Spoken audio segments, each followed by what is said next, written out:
I built 3 gaming PCs that are now selling for only $150. But is it worth it? Let's take a closer look at one of them.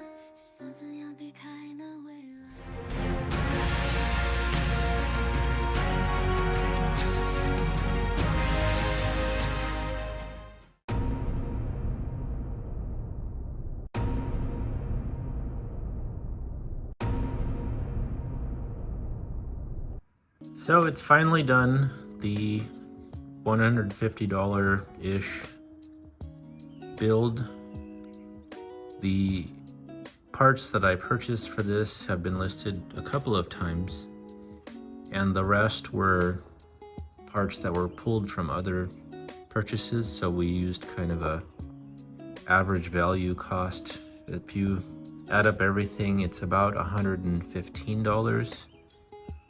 The reason why I put it as 150 is because I want it to be very under the estimate.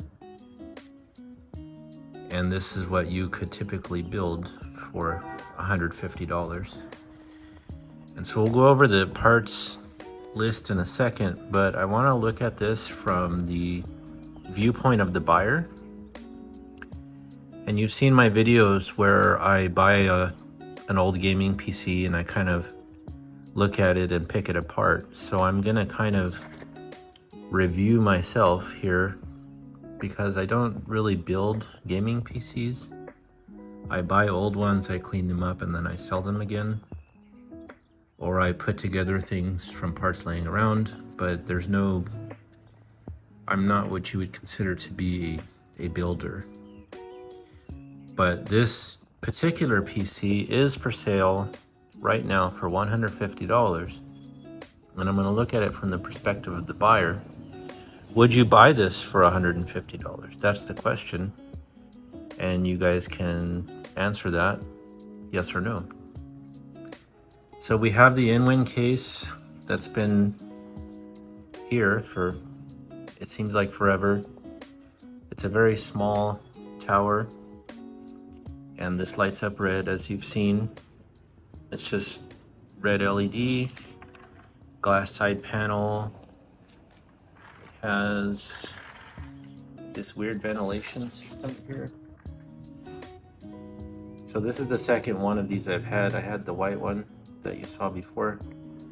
There's vents here, but we're not sure what that's for. I assume that's to get air in, but it's not filtered.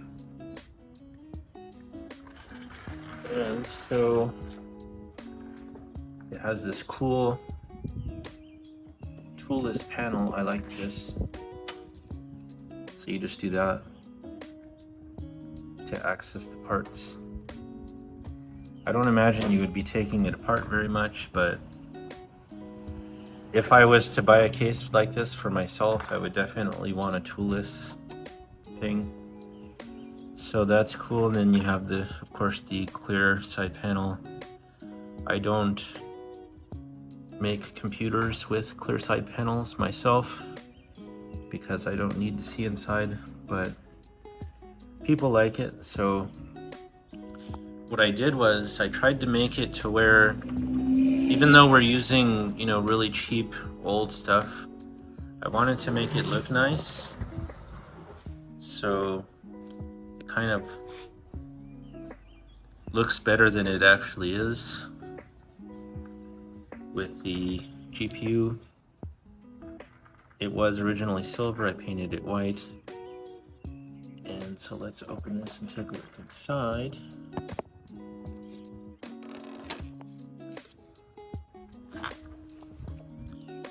And so here's what we have. I really didn't need to paint this white. That was just another video. I think it actually looked better when it was silver and black. And I probably would change the GPU at this point, but what we have here is a AMD A8 6700 on a, what is it, Asus motherboard. Pretty old. I'm not familiar with AMD. I have, of course, 3rd gen, 4th gen, and now 6th gen motherboards ready to be put into something. And that's what you would normally put in here. But the reason why I wanted to use this is because it was donated to the channel. I've never used one before. And then once I put it in, I just really didn't feel like taking it out.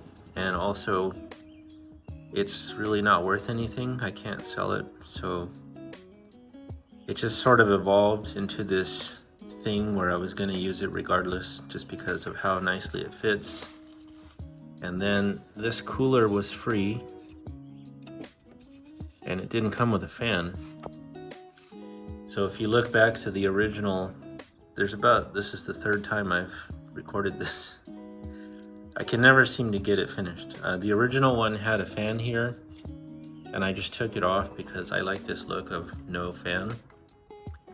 And I know a lot of people will roast me for that, but if you look at it long enough, and it never gets hot really, I like the look of it. You can actually see, especially through the clear glass, you can see the fins. And to me, this is the 2nd time I've done this with no CPU fan.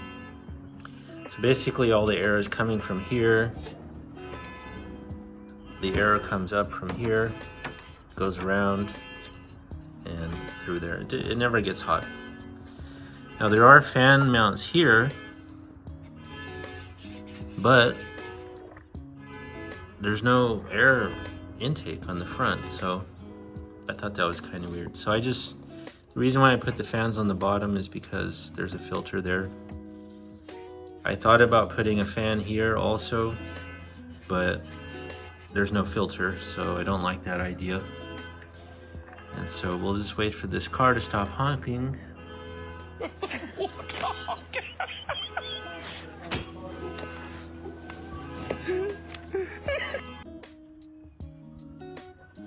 Okay, normal honking. So,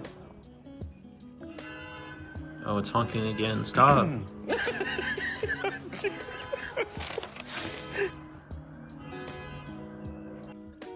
Okay, let's try again. Okay, we're back. And so, if you're wondering why these particular parts were chosen, these are all of the things that I can't sell normally.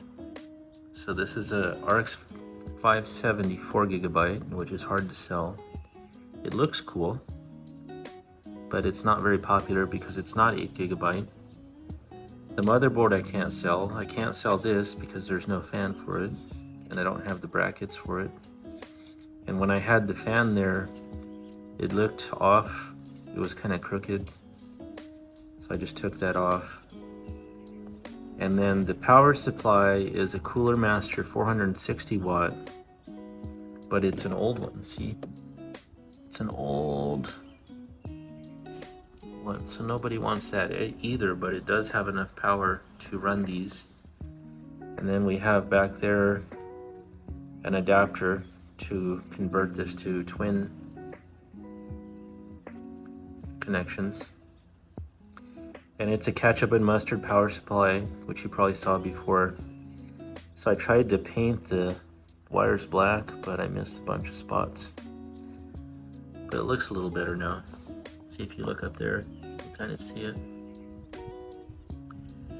But anyway, what happened was I put the GPU in here just because it was laying around. And I was thinking, wow, this is cool. It almost takes up the whole space. And it just looks square, like the case. It just matches the look of it. And then I added this red fan just so it would kind of illuminate everything red, since the case lights up red in front.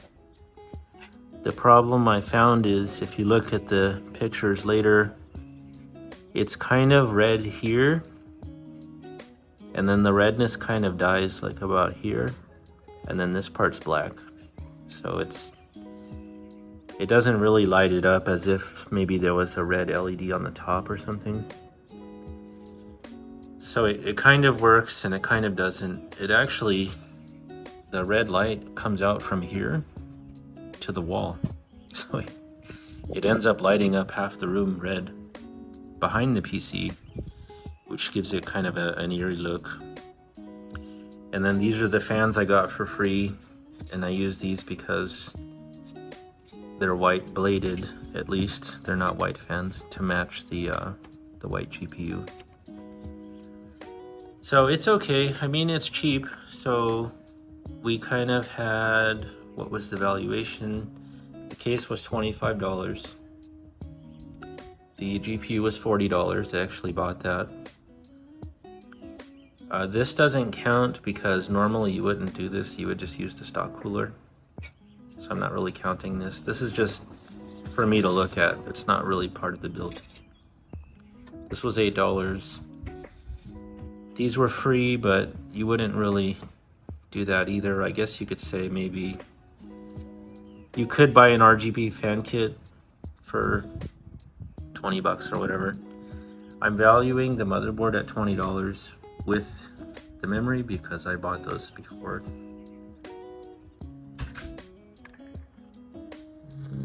What else? Oh, the power supply, 15 because it's old. But yeah, way less than 150. Now let's talk about the issues that I ran into with this and why this is not a build you would typically do. The motherboard, because it's old, it only has 2 fan headers, one for the CPU, one for the rear. So in order for me to run 3 fans, I had to have a splitter, which is in the back. And then I don't know if there's supposed to be a rail for the SSD because it's just like this right now. I have to mount that properly. The only reason it's not mounted is because this is my personal SSD, so I will put a different one in there. Also, I valued that as $15 because that's how much it costs to buy an SSD these days. The cables are kind of not mounted correctly here. Now, of course, you would say, well, why didn't you buy cable extensions and use white cables and make it nicer? Because if I do that, it's gonna raise the cost. And this is specifically geared towards somebody who just wants a cheap computer, not necessarily to win a beauty contest. And this works fine. So spending another $20 on the cables doesn't really increase the performance of it, but it would look nicer. And then we have no back plate here, so it's just kind of open. I have to figure out a way to make a custom back plate for that. And then this is open here. I have this somewhere, I have to find it. So it's sort of ghetto, if you know what I mean. But the nice thing is that it's still a custom PC, it can be easily upgraded. So let's compare this to a couple of other options and then we'll see how the performance is. So the question now is, what would you buy? You have a fully custom built PC on the left, $150. Looks good, has a very nice upgrade path, but is limited on performance. Or in the middle, we have a typical office PC like a Lenovo or Dell 4th Gen with an upgraded GPU and the ability to upgrade further, but it doesn't look nice. Or a newer mini tower 6th Gen with a GPU upgrade and performs better than all of these, but there's no upgrade path. These are all $150 each. What would you do? Now onto the performance. I did try to screen record here, but it just kills the smoothness of the video. Mark is around 70 plus FPS. You can get it up to 75, 78 if you overclock the GPU a little bit. Gets about 42-ish points on 4 mark, which is pretty good. It's kind of approaching the 1060 levels at that point. So the GPU is not the problem here. It runs fine. The problem is the CPU performs very poorly.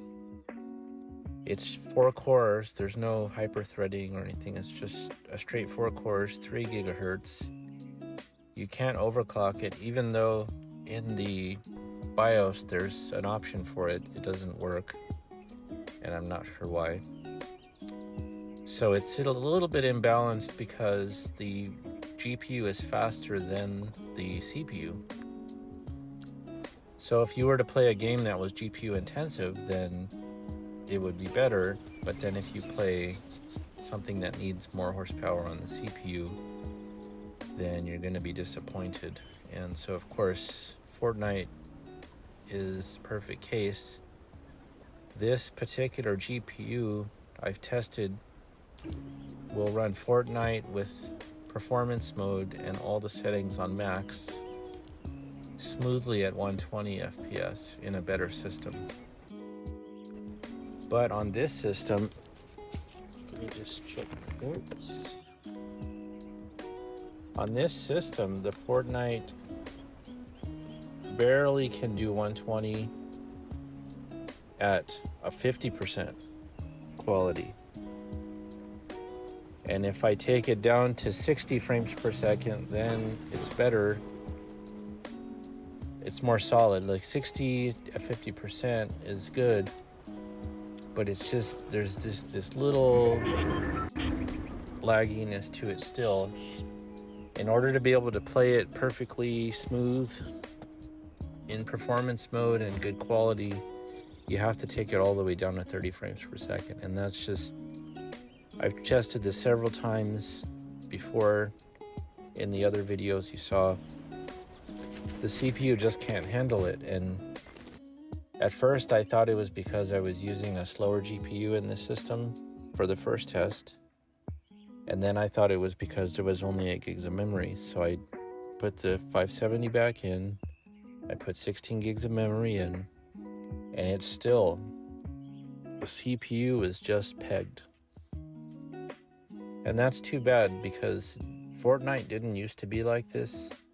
When I first tried it a year ago on my 3rd gen, you could do whatever you wanted. I mean, it was, the frames per second wasn't great, but there wasn't that super lag. Also, the thing that you should understand about this test is this is in Windows 11, and I didn't mention that earlier. Windows 11 is probably robbing some of the CPU power. I don't know how if I can compare them back to back unless I put another Windows 10 drive in this one, but that's what I've seen other people say. I'm starting to see it more and more. And if you wanted better performance, you would probably put Windows 10 on it. The only reason I'm using Windows 11 is because that's my test drive. And also it exposes weaknesses because it is more demanding. And I don't have a Windows 10 drive yet. And so I'm gonna do that at some point, but not right now. So it's just easier for me to put in my Windows 11 and see what happens. And I suspect, I'm not sure. To me, I don't think it should make a difference, Windows 10, Windows 11, if you're playing a game, but maybe it does. I don't know. You guys could tell me. But otherwise, if we play like this game here that I played, Dirt Rally, the CPU is not 100%, and now the GPU can take over, and it gets a good 70 frames per second, whereas 60 is kind of the acceptable range, so now it gets 70. And then as far as other games, I didn't really get into other games because I've already tested the system in the other videos partially, so I don't want to do it over and over again. The bottom line here is that the CPU is not good enough for the GPU. And as a buyer, for example, if you were to buy this, that's why when somebody wants to buy a PC from me, even though it's a cheap one. It could be $100, it could be $200. I ask them what they play. And usually they just say Fortnite. But other people say they just play Minecraft and Roblox and stuff like that. So in that case, I think it's not as big of a deal. And you might say, well, if I bought this for $150 and it sucks in Fortnite, then I got ripped off, right? It doesn't play Fortnite well. It plays it, yes, but you have to turn the quality down so much that it looks like, you know, Super Nintendo. That's not what this is for. And you only spent $150 and you have a full custom gaming PC. The thing is, if it was just for Fortnite, then you would buy the other one that I showed you, the white small tower. That one does Fortnite at 160. So when they message me or they talk to me, that's why I try to have several systems available at one time. And they'll say, okay, I want to play this, or I want to play that. This computer, unfortunately, the way it's configured is not necessarily for Fortnite. Yes, you can play it, and then maybe save some money, and you could change the motherboard out, put another motherboard in. You can keep everything else the same, GPU, power supply, all that, and now it's faster. So that's the point of it, the way it's configured. It has a full upgrade path to anything you want, and that was the goal of this build. So would you build it this way? No. Is it a good deal for $150? Undecided. I think it is, because you're getting a lot of stuff for $150, including the labor, and it works relatively well. So I don't know. It was an experiment. I'm probably not going to do it this way anymore. I'm going to try and build it, from the ground up. It's just that when I have all of these parts here and I just want to put them together and see what happens, and it's an example of what you could do. And most people, especially kids, they don't have more than $150, and this would be really nice. I mean, it looks nice, right? You have to admit, but yes, we cut corners. Yes, the cables don't look good. The I/O shield's missing. It's whatever. It's like, when you get your first car, it's not pretty. There's dents in it. 2 of the wheels don't match. That's how I started. Anyway, that's my story. So tell me what you think, and for $150, what would you do? We'll see you next time. Thanks for watching.